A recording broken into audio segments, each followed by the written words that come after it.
Welcome to the new Cyber Frontier, bringing you the latest news and initiatives that focus on the development of cybersecurity economics. You don't have to be a computer or cybersecurity expert to get plugged in.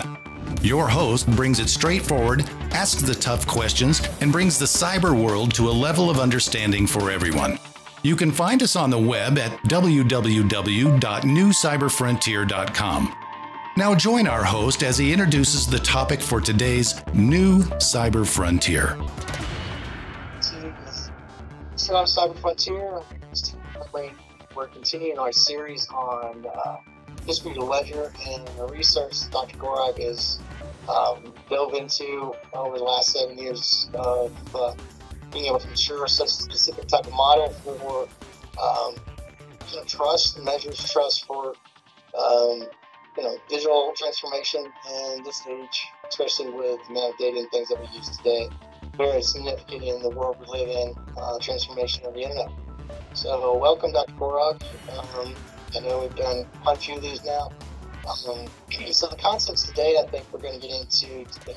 Spoke in the last podcast that we did, and it was talking more about, you hinted at it there, was the publication, the story about the publication for yourself and how Amazon specifics to digital rights management. So integral pieces now, this actually weaves into individuals like that. And myself, I'm very passionate about the digital rights concept and the privacy of those. I think a lot of times, I've seen it a lot of times where individuals, they're very articulate and they create a lot of information and things that they use at their disposal to gain income. And it seems to be consumed with overhead, different companies trying to protect it. So I think this fits right in there. And I think you're also, you're also a customer of this. It's specific. So if you don't mind, we can dive right into that concept of that and how digital rights management can be impacted in today's age by with your resources. Yeah, and I think it comes down to who has the power.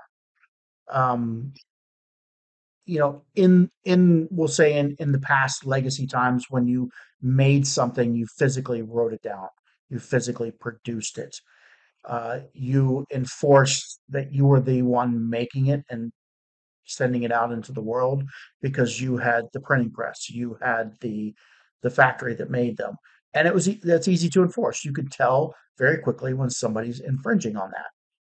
But in the digital world, post-digital transformation, we're getting to the point where 80% of people, their entire life's work and effort is virtual. And it's just going to grow. I mean, I haven't done anything in the last 10 years that isn't virtual, other than what I do at my house with my rocks in the backyard and making a little like koi ponds and fire pits and stuff. That's the physical, right? But our whole work at work is all virtual. We make an elaborate, even if we're making a semiconductor matrix, we make an elaborate software map that goes in the systems and makes the physical stuff. We make a manual that's hundreds of pages. We do compliance for software that's installed on hundreds of systems. We install stuff on hundreds of systems. Everything's virtual. I mean, what do we actually have physical? And now that we've got the cloud, we even outsource the physical components, and whole companies' business models don't have anything physical and are diversing anything physical. Let's sell it off and make it so we can hire employees, turn on more servers. When we run out of work, we get rid of the servers and we lay off the employees. Nothing physical whatsoever. And we have a whole ability to do a business model that way. If we're accountants and we just do people's books, audit, everything we do is virtual. So literally, we're talking post-digital transformation. What rights and who has the rights? Does the individual who made everything for 10 years of their life own anything? Or have they just given it all away?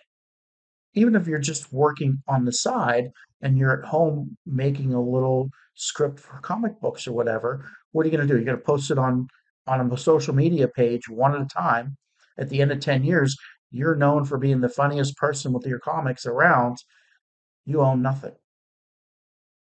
That's what it seems. Given it to a platform. You've given it to another group of collection of data. And the only power you have is influencing that collection of data.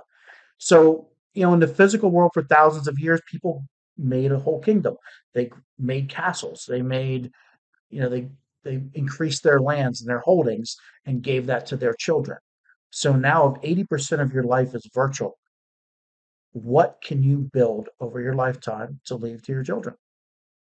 You've just given it all away.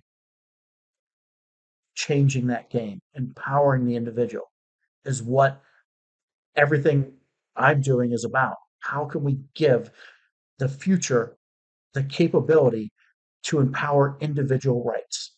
You can call it digital rights management or intellectual property control.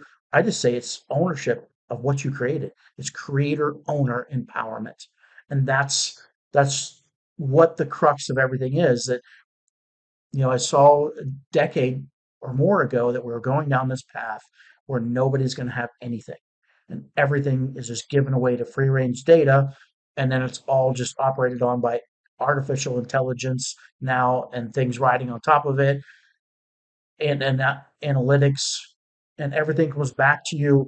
Yes, you get more convenience, but what do you actually maintain?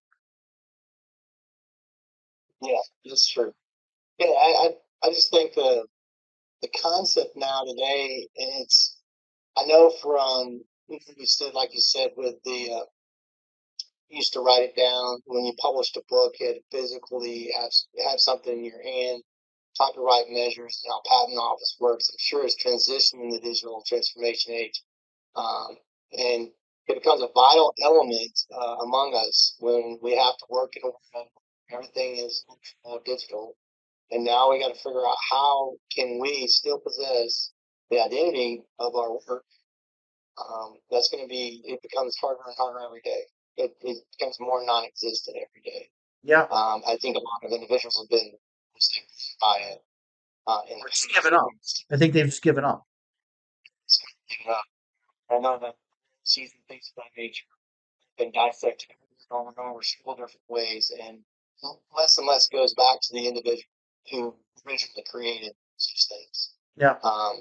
If I would have, just example, if I would have, the book I've written a decade ago, the number of copies in circulation, if I would have kept that to myself, had a way to control it, to only give it to 200 people, I would have at the price that the company's made, I would have made more money than as wide circulation as it's gone. Yeah. It's just, and it's all in. You've lost that control. I've lost that control. 100 copies of my book get sold every month, and they tell me every other month that they sold one copy, and I get royalties for one new copy. People track and what is the mission?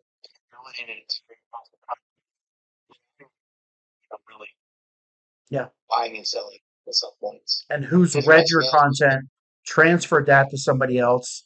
It's been rewritten and republished and downloaded and given to third parties, fourth parties, seventh party, 100th party. Once it's copied, it's out there, and now everybody has free run on it. So you make it once, you get paid once for it, and everybody owns it. It leads to the idea behind misinformation too, because it loses its integrity, its identity at some point. How do you manage to keep information and its identity importance to to the one who created it? Yeah. So I think that's also something that's from within the idea of your design process for this research that you've done for this distributed ledger and its ecosystem. Talk a little bit about the governance. I know that was something that we didn't touch on last podcast, but it's something that kind of makes this one significantly indifferent from everybody else on the governance that's been kind of evaluated, created, customized, some of the factors that are in there. So talk a little bit about the governance for us, right quick on that. I really wanted to touch base on that. I didn't get a chance to do that last podcast. So, what is governance? We, in the corporate world, we hear that word all the time. It's somebody that runs around with a clipboard and checks off stuff quite often. It's an exercise in keeping track of things, right? But if you think about it in terms of the physical world, we have a government that manages programs, builds highways, helps with infrastructure, um, collects taxes, all the things that government programs might do, police force, investigative work, prison systems, anything that is, but it's a government, right? In the virtual world, it's kind of just a free for all. Governance, in terms of what I've looked at putting together, is a way to basically make a government in post digital transformation, where now in the virtual arena, there's a way to govern the things that are out there that are all virtual, the operations that are out there that are virtual, the actions that people take that are virtual, the identities of people that are all virtual, and to control it all in a structure, not where it's controlling it and turning the switches, so determining who gets to do what and who doesn't, but a way to keep a semblance of order for everybody in a nature of fair play. And to do so in governance had to have an a neutral aspect to it, where one person can't control it. One company that just says, "Oh yeah, we sold one of your book download your one person downloaded your book today, but the other 200 people downloaded an e-copy that we already sold to somebody, so we don't have to pay you royalties because we already sold it." So that's kind of what they look at is if somebody bought an e-copy and they're giving it back to them, they can sell it to somebody else without paying the initial author. And Yeah. how do you govern fair play in that? Fair play is whatever they decide they're going to give you, Yeah. and you have no way to even check into it. I can't tell because nothing is keeping track of whether they gave out or it's a new copy or they're even the objective look on what's new versus old in digital. If they made a copy before, is that copy now a new thing or not? But the nature of fair play, can we get to a point where everything that is given to whoever it's given to for an amount of time, and we value as the creator owner for that period of time that we gave it to them, and we it gets shut off at the end of that time, and what they did with it is also something that is identifiable. That type of governance on an individual nature becomes something that the post digital transformation world needs. We need to have a governing system in all these virtual operations, transactions, identities, because it's all just digital bits, right?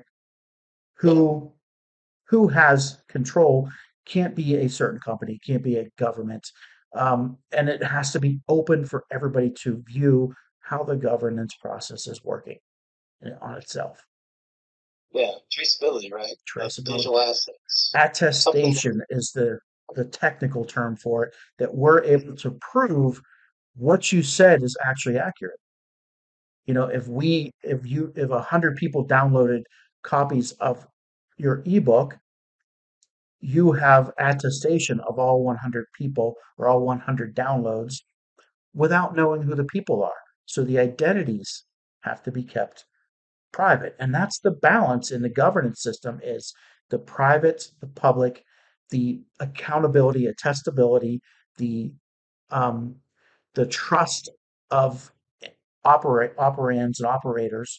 All those things come together in a neutral way, make a government in virtual world, post digital transformation. Everything's virtual.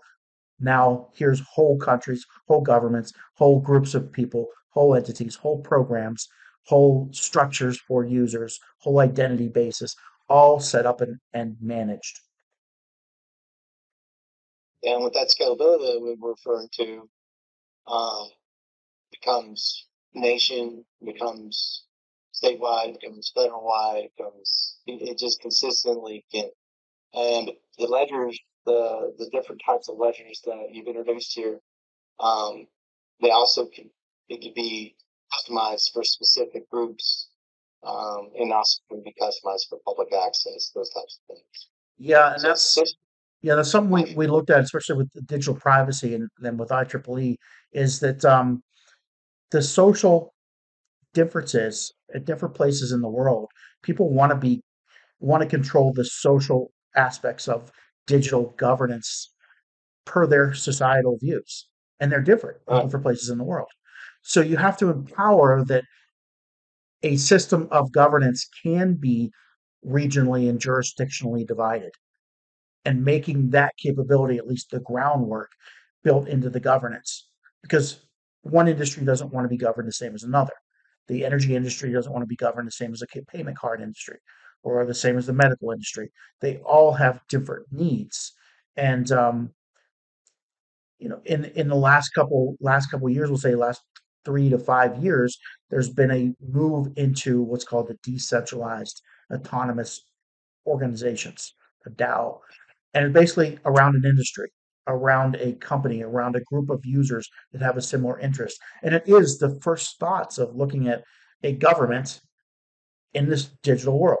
I'm going to make a DAO for my video game, and all the players that operate in this video game are going to agree and work within these bounds of a digital air government for these group of users. And those controls and things are starting to pop up. But what we saw with distributed ledgers, it wasn't integrated into any technology that is out there, and it was missing from every single one of them. So to start saying from the ground up, governance has to be integrated into the controls is something very unique about the work that we've done and started here, which is actually supported by a couple universities that house the nonprofit organization structures that manage those initial back end servers and systems that will be used to implement the governance. Yeah, sounds like I understand we're referring to multiple screens, content, things like that. Um, it looks like the distributed ledger concept it will establish transparency, tamper-proof, records ownership, where your privacy starts to come in. A little bit about the smart contracts. It looks like those types of elements. I'm sure they will avoid the automated royalty payments.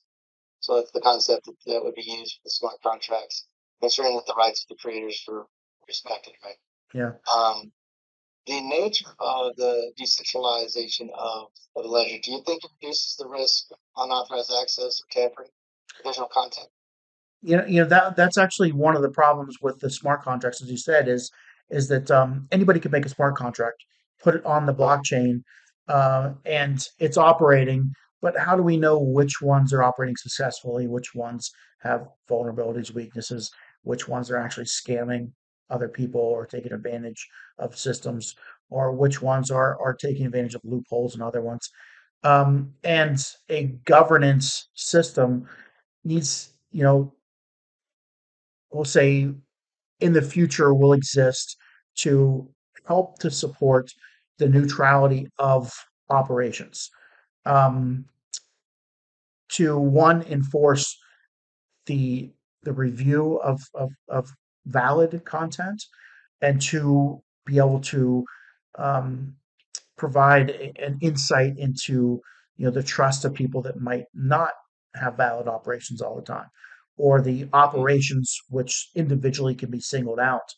The operations of a smart contract could be like a loan payment where it keeps track of every time once a month that you made your car payments, and it started out with 72 payments, and every month it goes down one and it clicks down. And could somebody falsify that and not pay a loan and have it click down? That would be the the type of a government, somebody, or an infrastructure overlooking, like we have our police force or FBI, that is capable of doing so in the virtual world. But the tools for them have to exist first. The cameras to see people, the speeding, guns, your speed detectors to tell how fast you're going. All those Yeah. things are the tools for digital governance. They're a little bit different, but that just gives you an example of what types of things are stood up as part of the governance process to be able to just make the operations of the governed areas transparent for the governance process. Do you think the end user himself will probably, I mean, do you think that they'll have more control over and we get back into the intellectual property, the digital rights management concept that we started with? Do you think they'll have more control over their digital assets by these means? I think we're heading in the right direction. I think we Yeah, empower the tools of having the accountability for what people do. Right now, we have nothing. So it's kind of the age of pirates now. Whatever you get your hands on, uh, you take, and as soon as you become, big enough, formidable enough by collecting whatever you can to have a viable way of making revenue from it, then we have digital air companies that are successful. Um, so I think that we're heading in the right direction. Whether it just magically turns a switch on, it's looking at impacting a social change. We in the first early times of the internet, we were very resistant to a accountability of what we did because we wanted to have anonymity and freedom of doing whatever. But I think we've all seen and come basically entirely to the point where we understand that everybody just can't have anonymity and free run to do everything, or else you kind of have the situation we're in now where things run amok. An era of pirates. Everybody becomes a pirate. Even honest people become a pirate because there's no way to make money honestly. So how can we turn that around to say change the behavior with the technology that enables us to empower us to do ethical behavior? yeah. It sounds like it fosters a trusted environment, um, especially when it comes to content sharing and create in respect for that person who created it. Um, I know that it's more or less on the good graces of individuals that will respect one another. That doesn't always happen across the board, like we called it a pirating concept, digital rights pirating measures, which that's unlawful. Um, so, quickly with this, the damper entertaining this whole Wild Wild West concept, going out there, being able to just put yourself in it, you know, take it all, and do whatever you want to actually out there in respect to them. So, it sounds like there's a true concept here that would kind of deliver different levels, like I said, with the governance concepts and different nations and the way they perceive the way Hmm. the rights of an individual Yeah. would be depicted. So, And I think, we have some examples of this in the past. The West was free range for many years, you know, 17, 1800s, and people whenever people started moving west, homesteading and putting up fences, the free range people had a problem with that. People that wanted yeah, everything for you will have a dynamic of over the time. This is a new frontier, as we talked about in some of the an earlier podcast, where we're all moving into digital transformation. Eventually we might 80-90% of us not do anything physical. Everything's virtual. We have to have ownership rights. We have to have the ability to put our fence up somewhere and show what's ours and what's somebody else's, and then be able to tell who cut the fence. And that level of accountability is literally what we're looking at, is individualizing, just like the West was tamed with individual property rights and homesteading and barbed wire. We're making the barbed wire for the yeah, property that people can start to say, this is my property. If everything's a free for all for everybody, who becomes in power is the biggest group that can overpower another group. But no, I'm a one person. I want to be able to grow from one to two, and then from two to four, and from four to eight, and keep having what I had before, instead of just it goes into the open range and it's everybody's. So it's a new thought process. It's the next era in the kind of the evolution of humans moving in the digital direction. yeah. It, it brings to mind social factors. Um, that will play roles as we see change happen with specifics to this. You know what we're used to is being able to do things. I know there's going to be consensus of opposing. I mean, what kind of social opposition do you think is going to play roles in its future efforts as it continues to grow? Yeah, yeah, just like the Front Range. Whenever people who were free range or free range mindset went around for years and cut fences and said, we're you can't fence up the open range, even though you own that part. We have to be able to go through. So things like right of ways and easements and public land had to come into play. And all those things don't exist yet. And that's what, when we look at the governance structure, it starts to define those things in the virtual sense. How can Yeah, we now put these things we know in the physical world and start to tame this free range open west to where it benefits the people who spend the time to put the effort in? yeah, yeah. I think it will bring in, like most things bring in. It's got its good and its bad, and it's got potential to do tremendous things. I also think that the opposition of for some that will be wanting to not go the direction that it's headed, how what it implements, because it could intrude on behaviors that they probably shouldn't have, which will also protect those who are honestly trying to provide content and share their content in a rightful way. So I can see the opposition. Oppositions. The opposition, you say, who is the opposition? It's probably the people who benefit from open data right now. Yeah, Um, and that would be companies that do analytics, that sell trends and other people's data.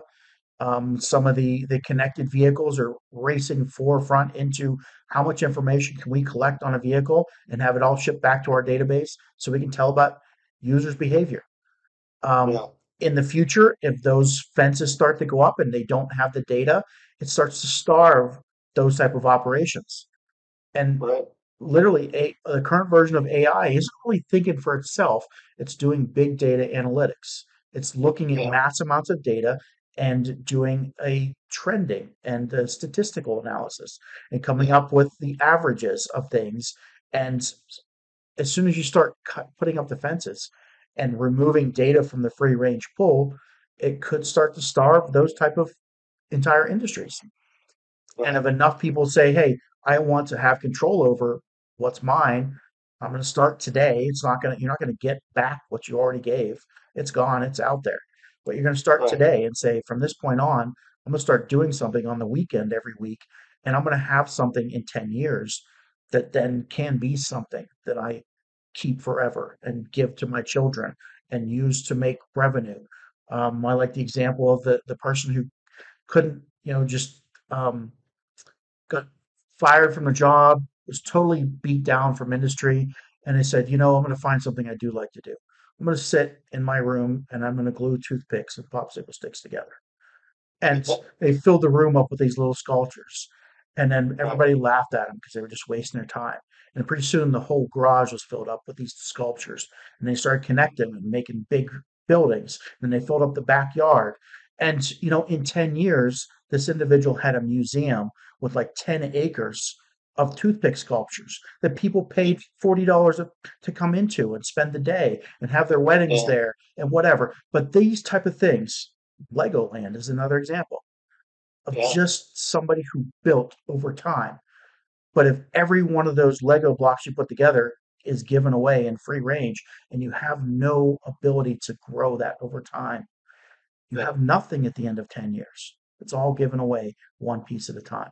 That's what is changing. That's what we want to empower. That's what I feel the world needs to have and will have at the outcome of what I've done. yeah. I think in respect to those who should have the ownership, this is certainly something in the digital age, in the digital space, that would be preferred. Um, and there is always going to be opposition to most things, but I think in this way we're correcting something that inevitably has gone awry by doing this, by using this. So it certainly is an answer solution to still being able to live in that digital space with preserving what you've created and the integrity of that. So, Yeah, to changing the philosophy. yeah, Yeah. yeah, it's something that we've never seen before, and most people feel helpless. And now there's something there that says, "Hey, we do have a way." We have run out of time for this podcast, as always. I know we could just keep going on and on and on, right, Dr. Gorog? Potentially, we're going to try to do a few more in this series with this topic as we keep going further and further. Probably do many. It'll break this down even more, as Dr. Gorog alluded to already in conversations. Any last minute? I would say we would love to have more people come in and talk on this topic. If it's something you have to offer in this area, a direction you're going with your products, your company, or even an adversarial opinion, you want to come on and tell us, hey, this is crap, and we think this never should happen. Hey, we'd love to hear from you. Come on, talk to us. And we always look for great guests and people with great ideas in cybersecurity and even the philosophy of human engagement with the digital world. Thanks. Yeah. Right. That's all for us this round on New Cyber Frontier. I am your host, Tim Montgomery, and our guest, Dr. Gorog. That's it for us. Everybody be safe out there, and we'll see you next time on New Cyber Frontier. Blockframe technology offers next-generation blockchain-managed trust and security. Unique non-fungible tokens are used to secure software bills of materials to provide data quality and security for every transaction in your supply chain. Deploy advanced peer-to-peer product security, scale zero trust capability to millions of IoT devices, allow vendor tracking and accountability, and rapidly reset from compromise. Unchangeable, time-sequenced blockchain data provides next-generation security using machine learning trust algorithms and audit analytics. Start securing your supply chain today by contacting Blockframe at www.blockframetech.com.